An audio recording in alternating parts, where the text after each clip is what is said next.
नमस्कार किसान भाइयों, आज के इस वीडियो के अंदर आपका स्वागत है। दोस्तों, आप अलग अलग प्रकार के कीटनाशक बुरशीनाशक डाल रहे हो, फिर भी आपके फसल के अंदर जो फफूंद है वो कंट्रोल नहीं हो रहे, जो अलग अलग प्रकार के कीटक है वो कंट्रोल नहीं हो रहे।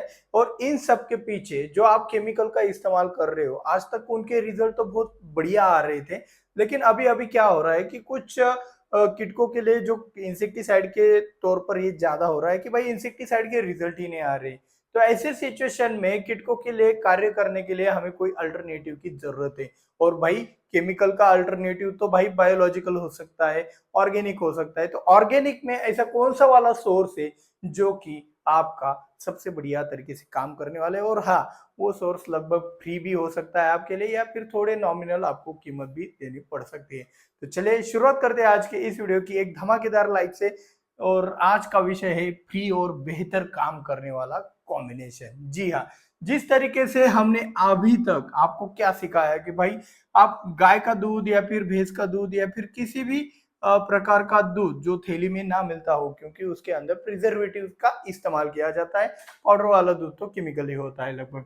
तो गाय का दूध हमने आपको इस्तेमाल करने के लिए कहा, जिसका आपको अभी तक बहुत ही अच्छा रिजल्ट मिला है। तो गाय का दूध ऑर्गेनिक में आपके पाउडर मिल्ड्यू के ऊपर भी कार्य करता है और इससे आपको कैल्शियम भी मिलता है। आपने इसका इस्तेमाल करके देखा होगा तो आपके फसल में लचीलापन और फोटोसिंथेसिस और जो फ्रेशनेस है वो बढ़ता हुआ दिखाई दिया होगा। तो ये सब फायदों के साथ साथ अभी एक और समस्या आ रही है कि भाई ये तो हो गया रोग का, डिसीज का हो गया, उसमें भी डिसीज कौन सा, ये भी महत्वपूर्ण है।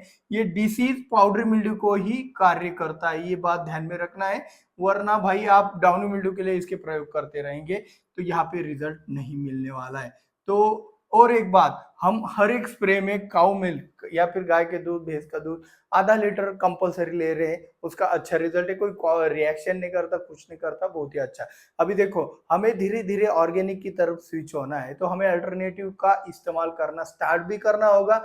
उसके रिजल्ट के ऊपर अध्ययन करके उसके अंदर कुछ मॉडिफिकेशन भी लाने होंगे, और बाद में धीरे धीरे करके हम केमिकल को टाटा गुड बाय भी कह सकते हैं। और इसके लिए आपका सपोर्ट भी जरूरी है। और सपोर्ट क्या है भाई, हक से आप इस सब्सक्राइब बटन को दबाकर हमारे इस अभियान में आप शामिल भी हो सकते हो। तो भाई चले, अभी आप बात करते हैं भाई इंसेक्ट का क्या। अभी देख रहे हैं आपके खेत के अंदर जो भी नए नए प्रकार के इंसेक्ट अटैक कर रहे हैं, उनके लिए आप हर वो दवाई जो पहले इस्तेमाल कर रहे थे वो डाल चुके हो, फिर भी इंसेक्ट कंट्रोल नहीं हो रहे। तो ऐसा क्या बदला हो गया? क्या इंसेक्टिसाइड का पावर कम हो गया या फिर इंसेक्ट के अंदर रेजिस्टेंस डेवलप हो गया? भाई कुछ भी हो गया हो, हमारा काम तो नहीं बन रहा है, ये तो हमें ध्यान में रखना है। तो इसके लिए क्या एक रास्ता हो सकता है जिससे हम इससे बाहर पड़ सके? तो यहाँ पे हम इस्तेमाल करने वाले हैं गोमूत्र को, यानी कि काउ यूरियन को। ठीक है, काउ मिल्क हो गया और काउ यूरिन। अभी क्या होता है, ये जो काउ यूरिन होता है, गाय का दूध और आपका काउ यूरिन यानी कि गाय का गोमूत्र, गोमूत्र ही कहेंगे उसको, ठीक है। ये जो गोमूत्र होता है काउ यूरिन, इसको इस्तेमाल करने के लिए आपको कुछ बातें ध्यान में रखनी है, क्योंकि इसमें जो नाइट्रेट नाइट्रोजन होता है वो बहुत ही खतरनाक होता है। अगर ये हद से ज्यादा चला गया है, भाई अभी देखो आपके खेत, आपके सामने ही गाय भैंस है और आप कहते हो भाई कितना चलाना है, 5 लीटर या 10 लीटर, ऐसी भाषा करोगे तो वो भी ज्यादा जाएगा, तो यहाँ पे आपका काम नहीं बनने वाला। तो इसका भी इस्तेमाल करते वक्त आपको साइंटिफिक तरीके से अगर आप करोगे तो ये भी स्प्रे आपको नुकसान नहीं देने वाला।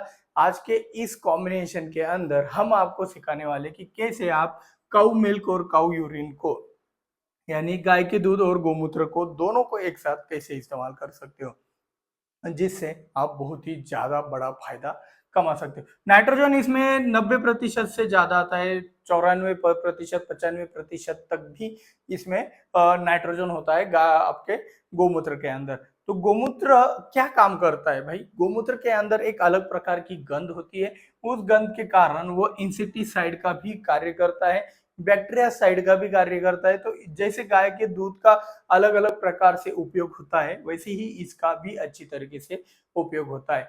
तो आज की खास बात में इससे रिलेटेड, मतलब ऑर्गेनिक से रिलेटेड और भी कुछ बातें हैं, लेकिन यहाँ पे हम पहले ये बात क्लियर कर लेते हैं। तो ये जो इंसेक्टिसाइड के तौर पे काम कर रहा है, यही हमें बहुत ही अच्छा रहेगा, क्योंकि इसका डोज बहुत ही कम है। इसी डोज के साथ आप अगर आप इस्तेमाल करोगे तो बहुत ही अच्छा फायदा होगा। जहाँ पे आपको लगता है कि भाई मुझे नाइट्रोजन की जरूरत नहीं है या फिर नाइट्रोजन से नुकसान हो सकता है, कोई डिसीज हो सकता है या फिर फ्लावरिंग वाली नाजुक अवस्था हो सकती है, ऐसे सिचुएशन में आपको गोमूत्र का इस्तेमाल नहीं करना है, ये ध्यान में रखना है। पूरा वीडियो ध्यान से अच्छे से समझ लीजिएगा, चाहे तो 2 बार देख ही लीजिएगा और फिर इस्तेमाल करना है। क्योंकि अगर 2 बार देखने के बाद आपको अगर पता चले कि भाई हाँ ये इसका वर्क ऐसे ही होता है, मैं यहाँ पे इस्तेमाल कर सकता हूँ और यहाँ पे नहीं कर सकता हूँ, तो आपका नुकसान होना टल जाएगा। तो इस तरीके से ये जो गोमूत्र है, इस गोमूत्र में नाइट्रोजन भी ज्यादा है, तो एक तरफ से हमारा नाइट्रोजन का सोर्स भी बनता है। लेकिन इसी नाइट्रोजन को हम ज्यादा डाल दे तो क्या होता है आपको पता है।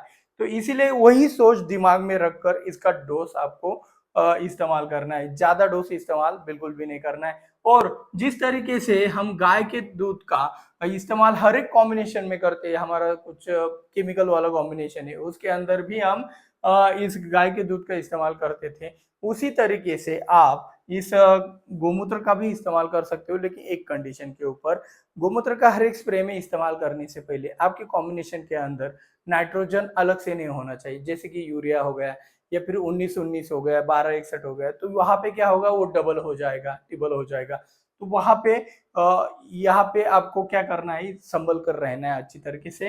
क्योंकि ये जो गोमूत्र है ये भी नाइट्रोजन और दूसरा नाइट्रोजन मिक्स किया तो भाई स्कॉर्चिंग भी आ सकता है। तो इसीलिए आपके कॉम्बिनेशन के अंदर कुछ भी प्रकार का नाइट्रोजन नहीं होना चाहिए, पहला वाला बात। दूसरी वाली बात यह है कि भाई जो भी कीटकों का ज्यादा अटैक हो तब आप इसका इस्तेमाल करने वाले, तो केमिकल जो भी इंसेक्टिसाइड है उसके साथ तो ये चल जाएगा, लेकिन इसकी मात्रा कितनी रखनी है।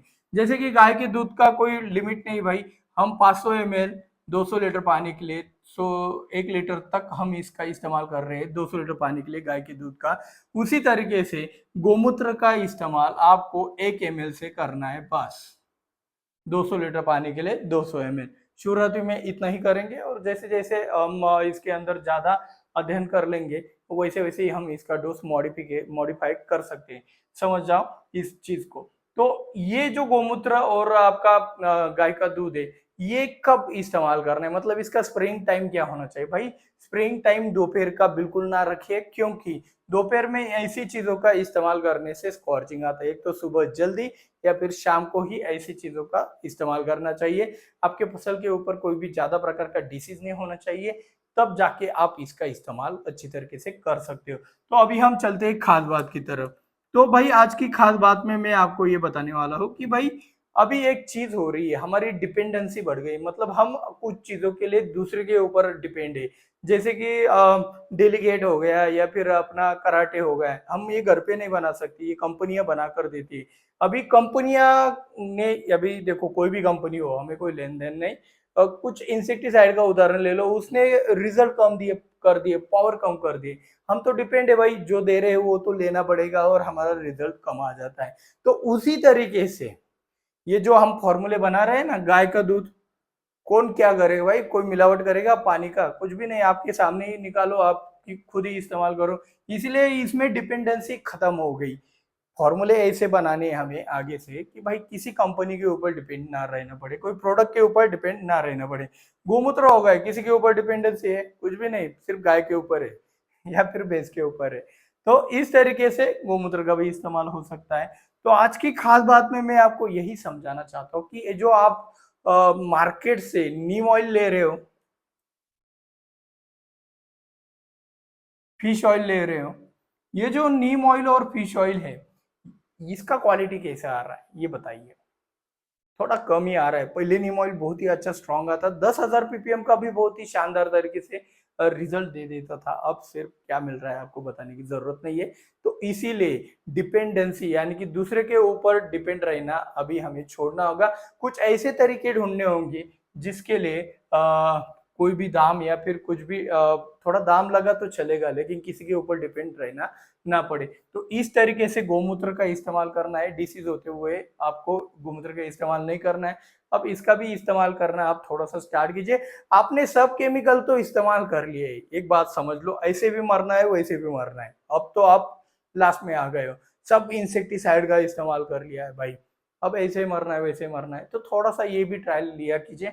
हालांकि ये अडल्ट स्टेज में कितना काम करता है, कितना पावरफुल है, ये थोड़ा इसके अंदर संभावना हो सकती है, इसके रिजल्ट कम ज्यादा हो सकते हैं, लेकिन भाई बिना इस्तेमाल के पता नहीं चलने वाला है।